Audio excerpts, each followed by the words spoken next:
It's a dream. In one garage, you keep a 240-mile-an-hour legend, the McLaren F1. In the other, you've got Ferrari's finest achievement, the Enzo, a combined value approaching £2 million. Both of these cars are awesome on the track, but we wanted to know what's it like owning and driving them in real life on real roads. And now, for the first time, thanks to a generous fifth gear viewer, we can tell you.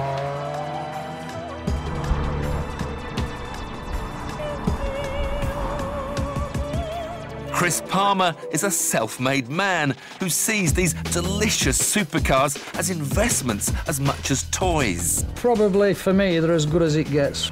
The McLaren is probably a bigger adrenaline pump. The Enzo, if anything, is a little bit easier to drive. Insurance, running costs?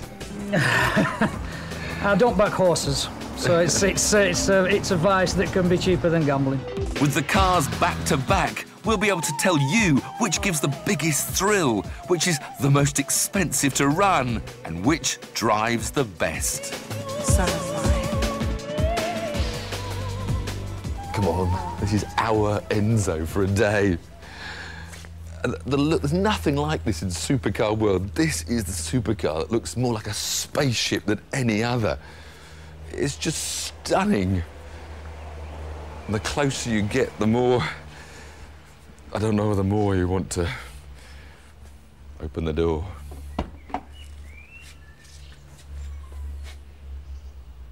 And it just invites you, it beckons you to come. But the contrast is immediate from the stunning exterior to the almost basic functional interior. I mean, look at this hinge, a big alloy chunk of metal that's the door hinge, and I've got windy down windows. No carpets. Spend all that money, no carpets, but you don't care because you see things like race and mode set. Then you see start. Then you see a key.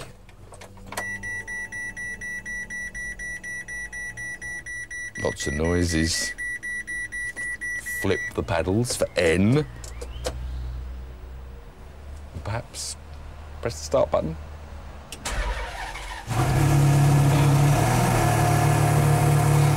My heartbeat's just got up about 50 beats. And that is coming through the seat into my back and into my spine, tingling up into my brain. And I haven't even touched the throttle pedal yet.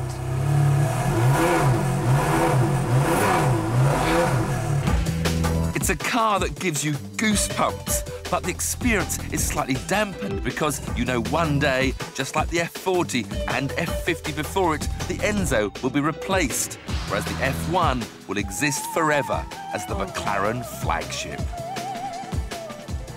Now this, of course, is a race car that's been converted back for use on the road, so it hasn't got all the luxury interior. I've just got to remember how to get into a McLaren F1.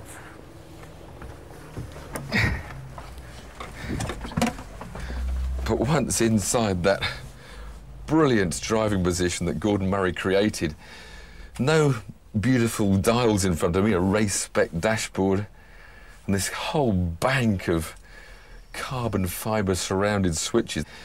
Time for some noise, well, music to me. Full race-spec master switch, ignition, fuel pumps on.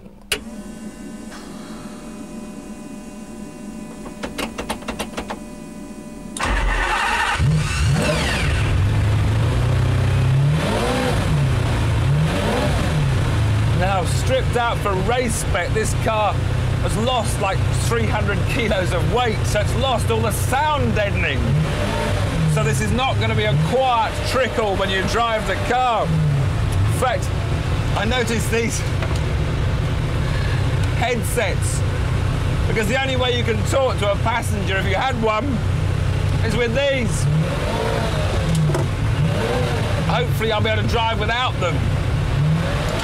Because to listen to that V12 in the back is very special. Ferrari recommend the Enzo is serviced every 3,000 miles or 6 months, with the bill coming to between £2,000 and £3,000. A new set of tyres is about £1,000. A 6,000-mile service on a McLaren can cost, and are you sitting down, £30,000. Everything about an F1 is telephone numbers. Even a small tin of touch-up paint costs 75 quid. Then we come to the petrol station. A day with these two resulted in my record ever fill-up.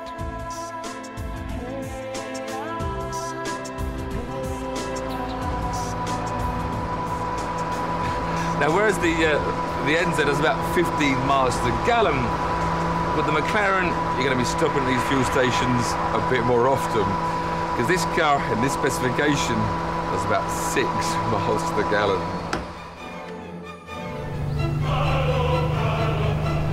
How long is that nose and how near is that concrete?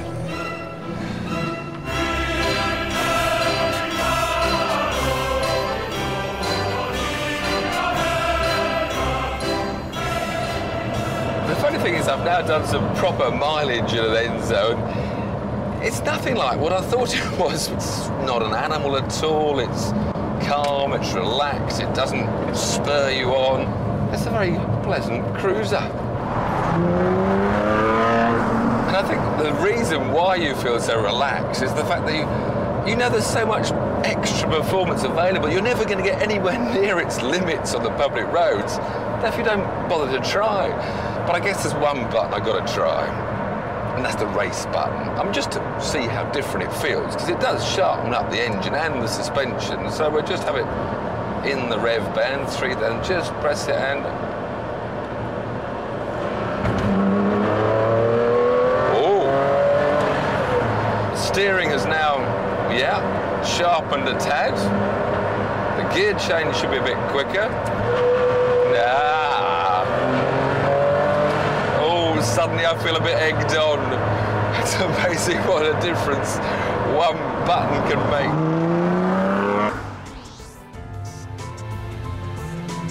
Oh my God, it's got no lock.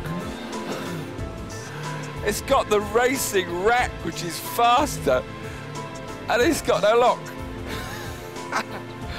Oh dear.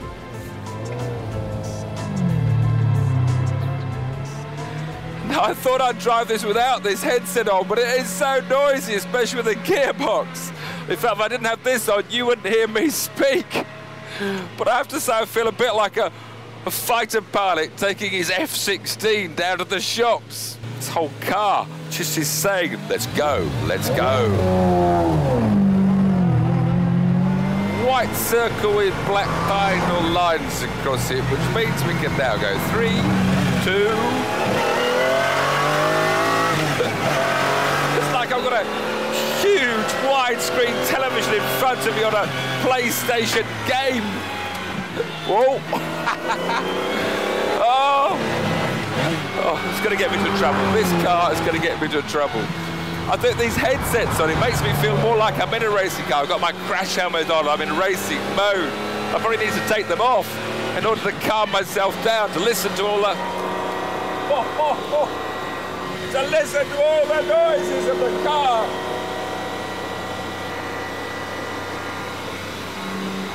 Oh my God. But getting back into McLaren is reminding me what supercars should all be about. And it's all about the driving experience. But most of all, it's just this stunning performance.